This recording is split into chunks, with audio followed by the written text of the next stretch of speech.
The elevator doors whispered open, releasing Ariel into a world of glass and gold. Her heels clicked against marble floors that reflected her nervous face. A woman trying to look calm when her entire life might change in the next 10 minutes. The receptionist's voice faded behind her as she stepped into Malcolm Reed's office, sunlight pouring through tall windows that framed Atlanta's skyline.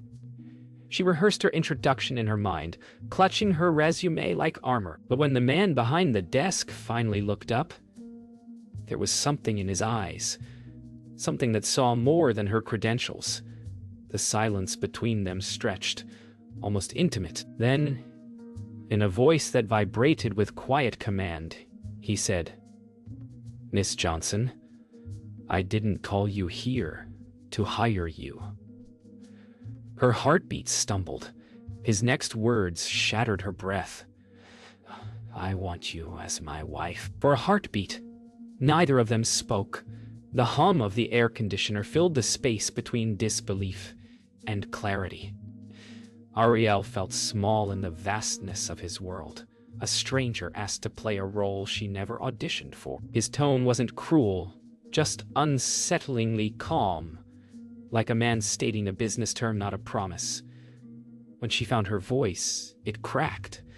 "I came here for a job," she whispered, but his eyes told her he wasn't joking. Something behind that confidence looked almost wounded. Malcolm's words lingered in her mind as he explained that his late fathers will demand that he marry before taking full control of his company.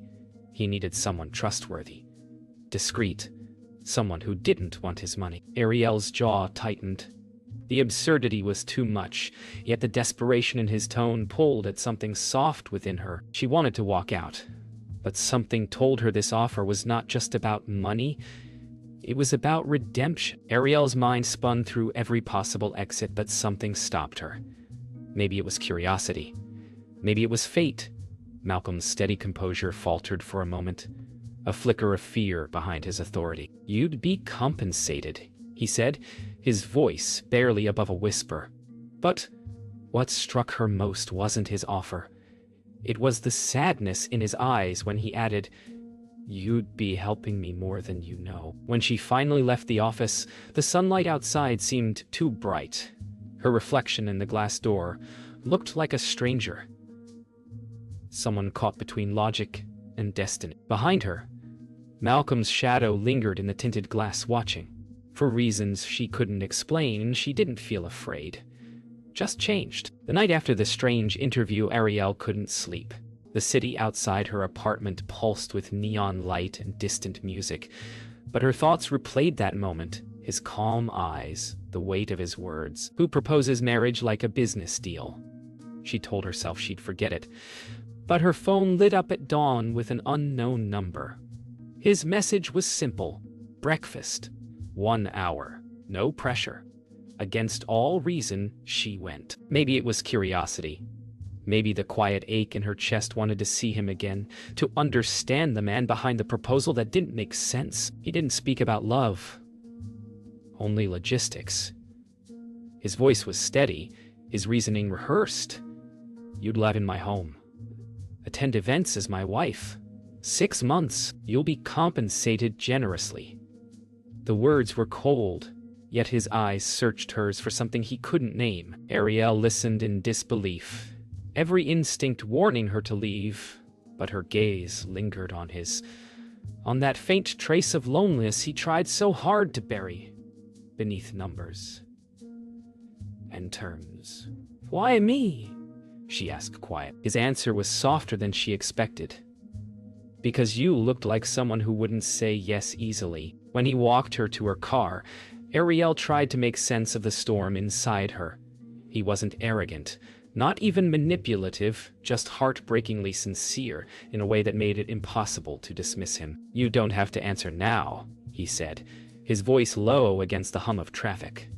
For a moment he almost smiled. "But I'll ask again."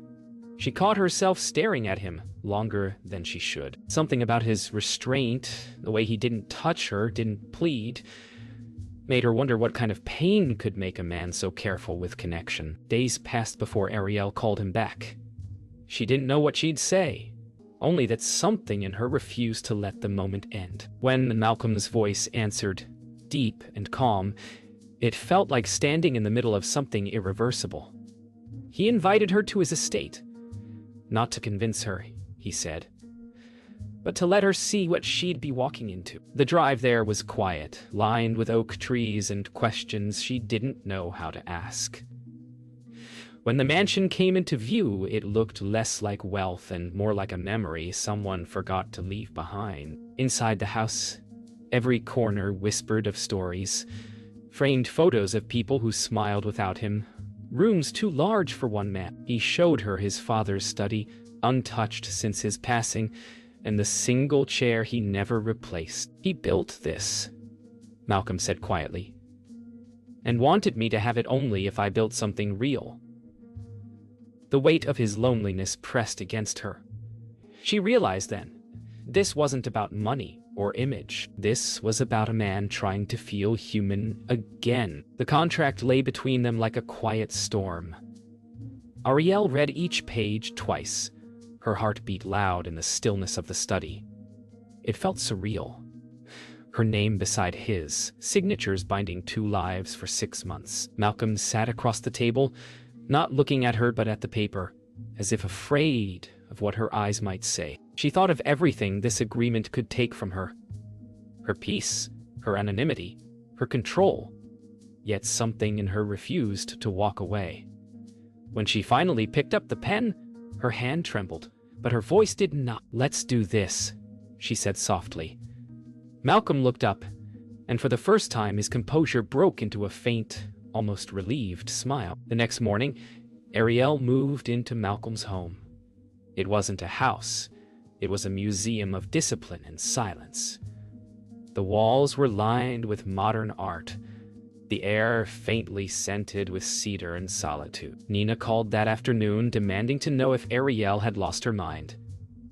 But as she unpacked her clothes into a walk-in closet larger than her entire apartment, Ariel realized it wasn't about the money anymore. She was drawn to something deeper, a mystery behind the man who gave her everything, but never asked for her heart. Days blended into weeks.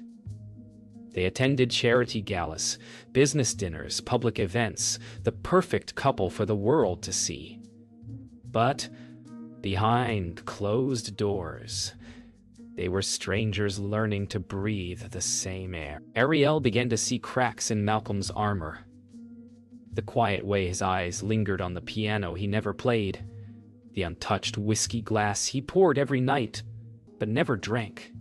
He wasn't cold. He was careful. And in that restraint, she found something unexpected. Safety.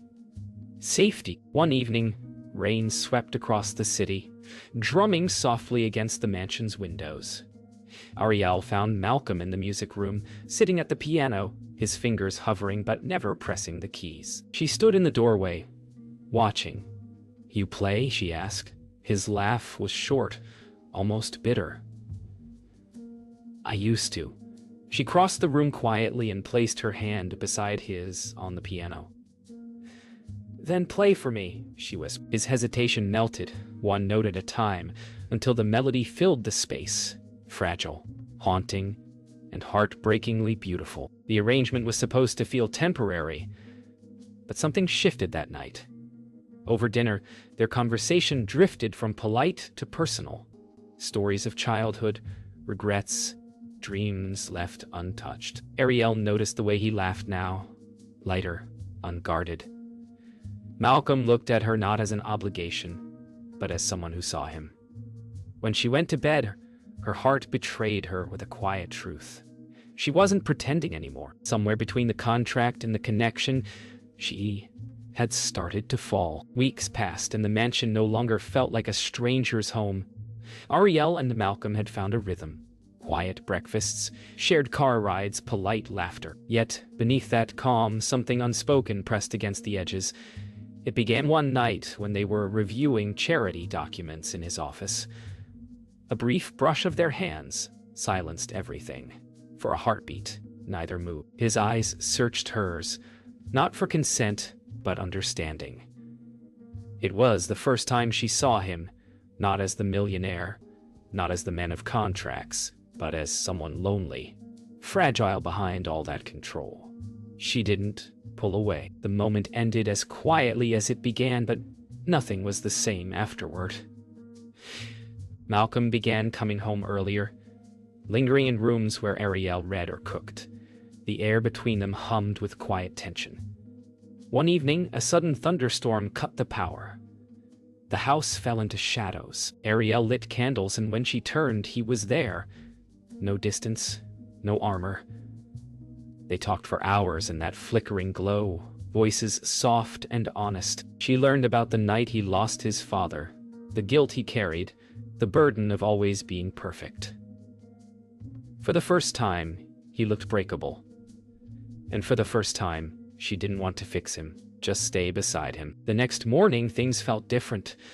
The line I'd drawn between business and something deeper had blurred. During a charity event that evening, Ariel caught herself watching Malcolm. The way he smiled easily now. The way his eyes found hers across the crowd. Yet when a woman from his past appeared and kissed his cheek, a strange ache tightened inside her. She told herself she had no right to feel jealous. But when their eyes met across the ballroom, Malcolm's expression changed, as if he'd felt it too. Back home, silence stretched like a wall. Ariel wanted to speak but didn't know how. Malcolm finally broke it. "You think I owe her something?" His tone was low, weary. "No," she whispered, "but I think you're still trying to prove something to ghosts." His head lifted, eyes searching hers with disbelief and gratitude all at once. "And you?" he asked softly. "What are you proving by staying?" Her breath caught. Because she didn't know. Maybe she was proving she could love someone who didn't ask to be loved. Days later, they visited a foundation event in his father's name. Cameras flashed, and questions about their marriage came fast.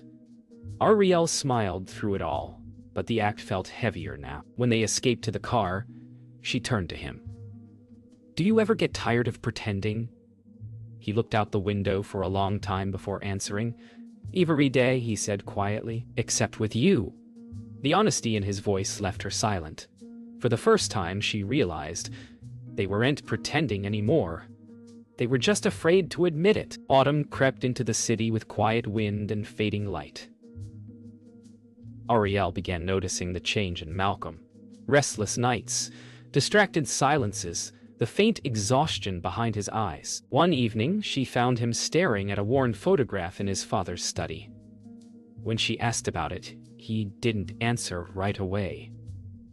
"He built everything," Malcolm said finally, "and I tore it apart." His voice cracked, the sound raw and human. He told her how a business deal gone wrong years ago had cost hundreds of jobs, including his father's trust. That was the secret, buried under the contract, the will, the walls. Ariel didn't speak. She just placed her hand on his. Later that night, rain fell again. Always rain when his memories surfaced. Ariel listened as Malcolm told her about his father's last day, the argument that never found peace, the promise he made too late. He said, "I didn't know what real love meant," Malcolm whispered, "so he made sure I'd have to learn it the hard way." She realized then the marriage clause wasn't punishment. It was hope. A father's final attempt to teach his son how to feel again. Ariel reached for his hand. "Maybe you're learning," she said softly. For a moment, he looked at her as if she were the answer he'd spent years searching for. The next day, Ariel visited Evelyn Reed, Malcolm's mother. The older woman received her politely but with guarded eyes. Over tea, Evelyn revealed what her son never could. How Malcolm had nearly lost himself after his father's death. How guilt had turned his success into self-punishment. "He doesn't believe he deserves peace," Evelyn said softly. "Maybe you can show him he's wrong." Ariel left the house with a new weight on her heart. Love was no longer the risk. It was the responsibility. That evening, Ariel confronted Malcolm with quiet courage. "You've spent your life building walls out of guilt," she said, standing by the piano where they once shared music. "But that's not love, that's fear." Her voice trembled but didn't break. Malcolm looked at her, every word shattering the armor had built. "I don't know how to stop," he admitted. "Then let someone help you," she whispered. The silence that followed was heavier than any storm. A pause filled with possibility. The next morning, Ariel found a sealed letter on her bedside table. It was from Malcolm, a confession written in his measured handwriting. He spoke of his father's last wish, of how this arrangement was never about inheritance but forgiveness. "If I've learned anything," the letter read, "it's that love isn't earned by power, but by presence. You gave me both." Ariel's tears fell onto the ink, blurring his signature. Downstairs, sunlight broke through the clouds for the first time in days. She folded the letter, knowing the man she'd met in that office no longer existed. And neither did the woman who came looking for a job. The peace between them didn't last long. Word of their arrangement leaked to the press, whispers of a secret contract, a fake marriage, a payout. Ariel woke to flashing headlines and a flood of messages. Her name dragged across gossip sites. Malcolm's PR team scrambled, but the damage was done. At breakfast, she faced him with trembling hands. "Did you know this could happen?" Her voice cracked with disbelief. He didn't answer right away. "I thought I could protect you," he said quietly, "but maybe I was only protecting myself." For the first time, she saw fear in his eyes. Not for his image, but for her. By noon, photographers gathered outside the gates. Calls from reporters poured in, hungry for a scandal. Ariel wanted to disappear, but Malcolm insisted they face it together. They stepped out before the cameras side by side. Flashbulbs exploded like lightning. Every question cut like a blade. Is this marriage real? How much were you paid? Ariel's hand shook, but Malcolm reached for it. In that instant, their story changed. It wasn't a contract anymore. It was survival. The world might not believe them, but she did. And that belief became her quiet rebellion. The fallout was brutal. Clients withdrew, investors panicked. Gregory Shaw, Malcolm's longtime lawyer, warned him the company's board was preparing to intervene. Alone in his office, Malcolm stared at the city below, jaw tight. "They think I built this on lies," he muttered. Ariel stood near the doorway, watching the man who had given her everything now on the verge of losing it all. "Maybe," she said quietly, "you should stop fighting for what they think and start fighting for what's true." He turned toward her then, not as a CEO, but as a man finally realizing what mattered most. The next morning, headlines shifted. Leaked emails from Gregory's office revealed the truth. The marriage was real on paper, but born from a clause in Malcolm's father's will. Betrayal hit harder than exposure. "He leaked it," Malcolm whispered, disbelief etched into his face.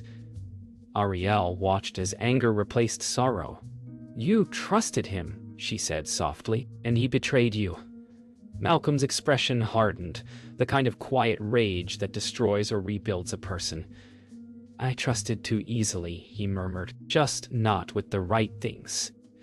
The silence that followed was heavy with decision, the kind that changes everything. By sunset, Ariel packed her suitcase, not because she wanted to leave, but because she couldn't bear to be the reminder of everything Malcolm had lost. He found her in the hallway, eyes dark and desperate. "Don't go," he said, voice breaking for the first time. "I don't know how to fix this yet." She smiled through tears. "Maybe you're not supposed to fix it. Maybe you're just supposed to feel it." Her cab waited outside. For a long moment, they stood in silence. Two hearts that had found truth too late.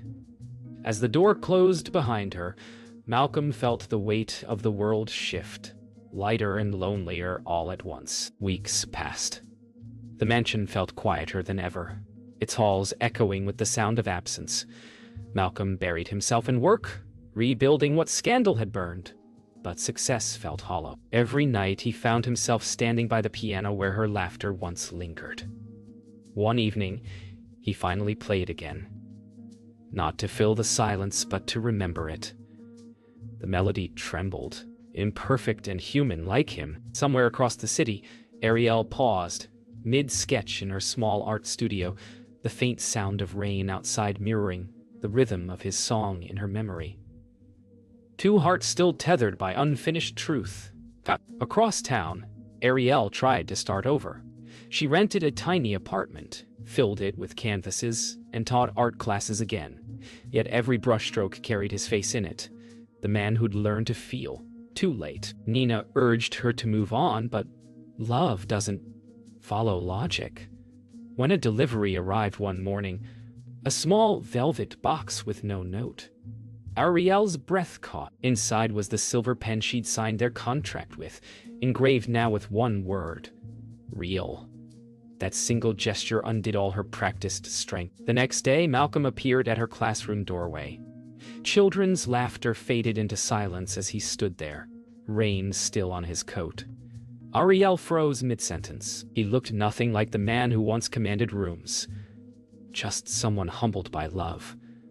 "I didn't come to ask for forgiveness," he said softly. "I came to ask for another chance to be honest." The class cheered as if they somehow understood. Ariel's smile broke through the tears. "You're late," she whispered. "I'm here now," he answered. Later, they walked through the city park where autumn leaves swirled in copper light. No entourage, no cameras, just two people finally stripped of pretense. Malcolm stopped beneath an old oak and took her hands. "When I asked you to marry me, I offered you a deal," he said. "Now I'm asking for your heart." Ariel blinked through tears as he knelt. Not with a contract, but a ring. No papers. No clauses. Just us. The world seemed to hold its breath. She nodded before words could catch up. Their wedding was quiet this time. No headlines, no contracts, only promises. In a small chapel overlooking the city, friends and a few children from her class gathered. When Malcolm said "for real," tears slipped down Ariel's cheeks. Later at the reception, she whispered, "You still owe me an interview." He laughed. "Then let me start. Tell me what makes you stay." She leaned close, eyes glistening. "Because this time you asked with your heart." Outside, dusk settled over Atlanta, the same city where it all began. Not a transaction, but a transformation.